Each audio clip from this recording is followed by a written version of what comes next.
आज हम चर्चा करेंगे कि कुछ खिलाड़ी कैसे उठाते समय भारी शक्ति और ताकत उत्पन्न कर सकते हैं, जिसकी प्रक्रिया को आमतौर पर न्यूरल ड्राइव का घनीकरण कहा जाता है। हम जानेंगे कि जब न्यूरल ड्राइव बनाए रखने में विफल होते हैं, तो इससे तकनीकी गलतियां और लिफ्टिंग में अधिक रेप्स करने में असमर्थता होती है।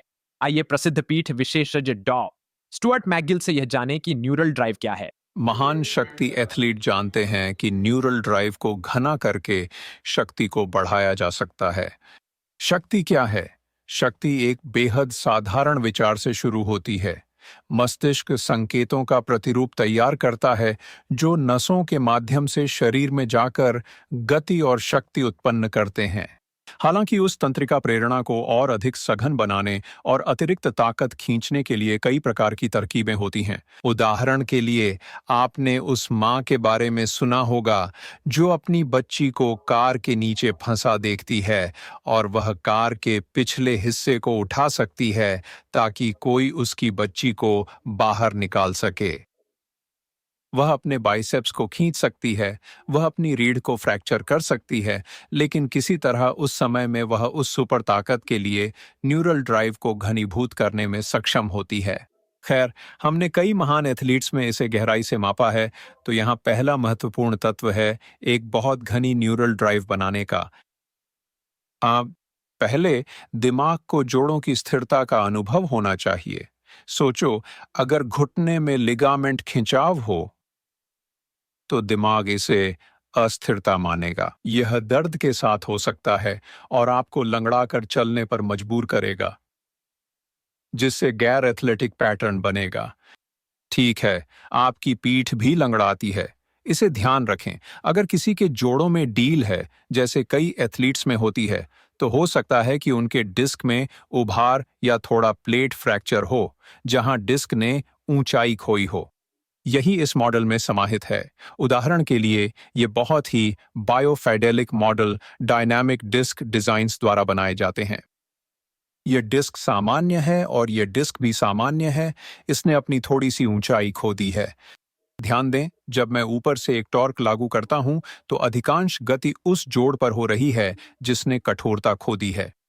जब मस्तिष्क उस अस्थिरता को महसूस करता है, तो यह तंत्रिका संचलन को बंद कर देता है। तो चलिए कुछ साल पहले के वर्ल्ड्स स्ट्रॉन्गेस्ट मैन प्रतियोगिता को देखते हैं। आप देखेंगे कि 750 पाउंड के स्क्वाटिंग इवेंट में देखें उस पुनरावृत्ति को जिसे वे असफल होने से पहले किया था।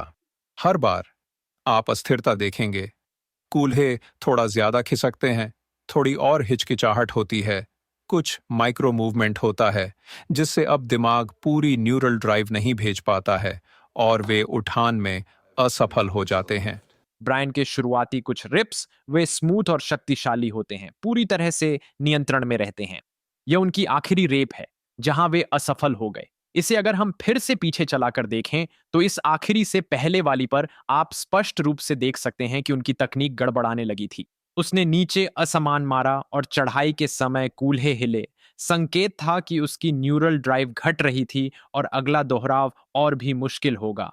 इससे निपटने की कुंजी निश्चित रूप से विशिष्ट स्त्रीकरण अभ्यासों के माध्यम से बहुत मजबूत स्थिरता पैटर्न विकसित करना है। उदाहरण में मैकगिल बिग थ्री के संशोधित कर्ल अप, साइड प्लैंक और बर्ड डॉग शामिल हैं, जिन्हें 10 सेकंड तक रखा जाता है, जिससे रीढ़ के आसपास स्थिरता बनी रहे, जैसे रेडियो टावर के तार। न्यूरल ड्राइव को सघन बनाने का एक और अत्यंत महत्वपूर्ण घटक चेहरा बनाना है, जिसे आप खेल चेहरा कहते हैं।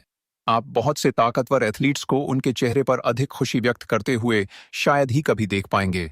इससे घनत्व कम होता है, इसके बजाय वे एक खेल चेहरा बनाते हैं ताकि लड़ाई या उड़ान प्रतिक्रिया लाकर तंत्रिका चाल सघन हो सके। विश्व स्तरीय एथलीटों के साथ मेरी कहानियां और बातचीत की जब मैं सोचता हूं, तो मुझे एक विश्व रिकॉर्ड धारक ओलंपिक लिफ्टर याद आता है जो क्लीन और जर्क में प्रतिस्पर्धा कर रहा था। उन्होंने अभी क्लीन किया और उन्हें पता था कि उनके पास अगला विश्व रिकॉर्ड है, और उसने कहा, मैंने खुद को थोड़ी सी संतुष्टि की सोचने दी, एक छोटी सी अंदरूनी मुस्कान। मैंने अपना खेल चेहरा खोया और जाहिर है लिफ्ट और अगला विश्व रिकॉर्ड भी खोया। एक संकेत जो न्यूरल ड्राइव को बनाए रख सकता है वह वास्तव में सरल है। बस सोचें, टाइट रहें। आप अक्सर महान कोचों को यह कहते सुनेंगे, कसकर बने रहें, ढीले मत पड़ें। कसकर बने रहना वह सिद्धांत भी पैदा करता है जिसे रूसी कोचों ने बहुत अच्छे से सिखाया, उत्तेजना का सिद्धांत। शरीर में घने तंत्रिका संचरण को फैलाते हुए निकटवर्ती कठोरता को उत्पन्न करके वास्तविक शक्ति को उजागर करें। Athletic movements distally.